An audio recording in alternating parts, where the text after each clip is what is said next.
Hello दोस्तों, एक बार फिर आपका चैनल पर स्वागत है। इस वीडियो में हम केमिस्ट्री के विलियन चैप्टर के कुछ इम्पॉर्टेंट जो हेडिंग्स हैं उनके बारे में बात करेंगे। तो आइए देखते हैं। सबसे पहली हेडिंग है प्रतिपरासरण। देखिए, मैंने परासरण आपको पढ़ाया था, इसको मुझे वहीं पे पढ़ा देना चाहिए था, लेकिन दिमाग से उतर गया, नहीं ध्यान दिया मैंने। तो खैर अब मैं पढ़ा ले रहा हूँ। प्रतिपरासरण। परासरण में आपने क्या पढ़ाया था कि परासरण में शुद्ध विलायक के अणुओं की गति अर्धपारगम्य झिल्ली को पार करके विलयन की ओर होती है। शुद्ध विलायक विलयन की ओर जाते हैं। ध्यान दीजिएगा मेरी बात पे अच्छे से। तो शुद्ध विलायक के कण कहां पहुंच गए? विलयन में। ये था परासरण, अर्धपारगम्य झिल्ली को पार करके। लेकिन अगर इस परासरण क्रिया को रोकना हो तो हम कैसे रोकते हैं? वो जो विलयन में जा रहे थे कण, विलयन के ऊपर एक दाब लगा देते हैं बाहर से, जिससे परासरण क्रिया रुक जाती है, विलायक विलयन में प्रवेश नहीं कर पाता है। तो वो दाब कौन सा दाब होता है? परासरण दाब। ये मैंने आपको पढ़ाया था परासरण दाब के समय पे।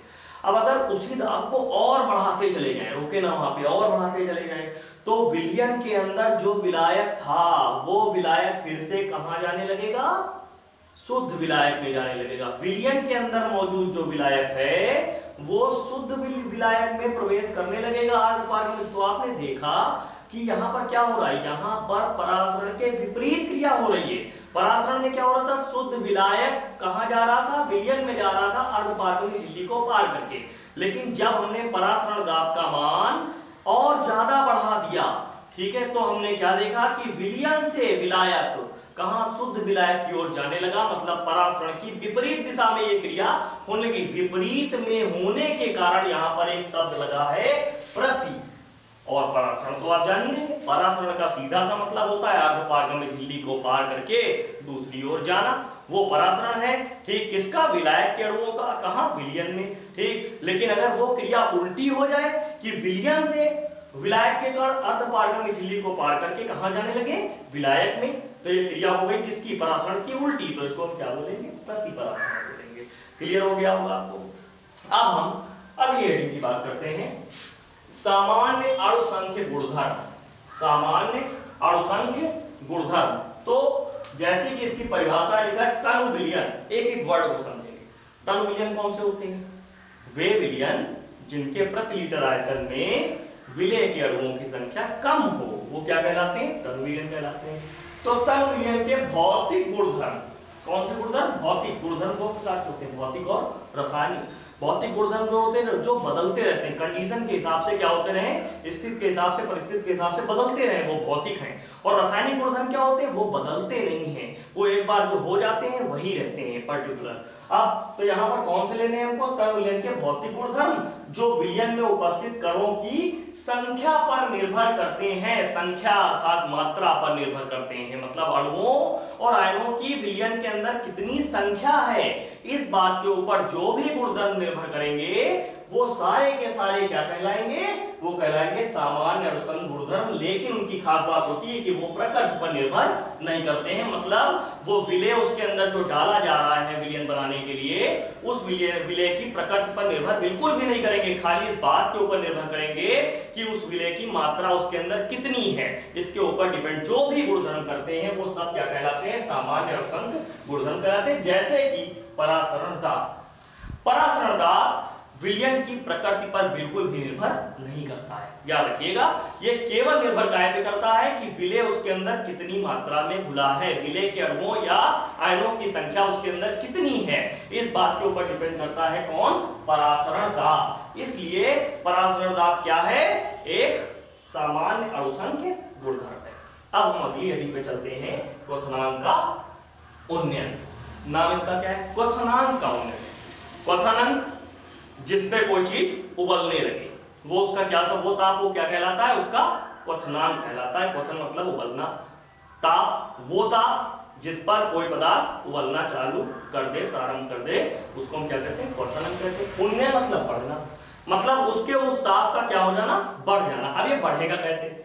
आपने पढ़ा था वाष्प दाब का अवनमन। तो वाष्प दाब का अवनमन मतलब कमी थी, वाष्प दाब में कमी आना। कैसे? क्या हमने बताया था? कोई आवासशील पदार्थ किसी विलायक में घोला जाता है तो जो विलयन बनता है उसके वाष्पदाब में क्या आ जाती है, कमी आ जाती है। ये था वाष्पदाब का अवनमन, ये हमने आपको पहले बताया था। जैसे ही वाष्पदाब का अवनमन होता है तो याद रखना वाष्पदाब के अवनमन के कारण ही उसके क्वथनांक में क्या हो जाती है, वृद्धि। मतलब जिस विलयन के वाष्पदाब में कमी होती है उस विलयन का क्वथनांक क्या हो जाता है, बढ़ जाता है। इसी को हम कहते हैं क्वथनांक का उन्नयन। याद रखिएगा। तो यहाँ पे यही बात लिखी है, किसी विलायक में अवाष्पशील विलय घोलने पर मतलब डालने पर विलयन का वाष्पदाब कम हो जाता है, जिस कारण विलयन का क्वथनांक बढ़ जाता है। याद रखना वाष्पदाब में जब भी कमी होती है तो क्वथनांक में क्या होती है, वृद्धि होती है, उसका क्वथनांक बढ़ जाता है।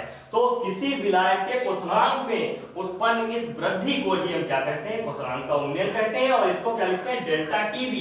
बी मतलब बॉइलिंग पॉइंट, टी मतलब टेम्परेचर और डेल्टा मतलब वृद्धि को बता रहा है। तो ये बताता है क्वथनांक में उन्नयन। डेल्टा टीवी के द्वारा हम किसको लिखते हैं, क्वथनांक के उन्नयन को। और इसका मान अगर हमको निकालना है तो जो विलयन बनेगा उस विलयन के क्वथनांक से हमको जो शुद्ध विलायक था उसको, जो पहले था ठीक घोलने से पहले, उसके क्वथनांक को घटाना होगा। तो हमने क्या किया है, टीएस माइनस टी0। टीएस क्या है, विलयन का क्वथनांक है, बनने वाले विलयन का क्वथनांक है। और टी0 क्या है, विलायक का क्वथनांक है जब उसमें विलय घुला नहीं था। याद रखिएगा। अब एक और डिफरेंशियल पढ़ते हैं, मोलर या आणविक उन्नयन स्थिरांक। मोलर या आणविक उन्नयन स्थिरांक। तो लिखा है किसी विलायक के 100 ग्राम में किसी विलय का 1 मोल घोलने पर उसके क्वथनांक में होने वाली वृद्धि मोलर उन्नयन स्थिरांक कहलाती है।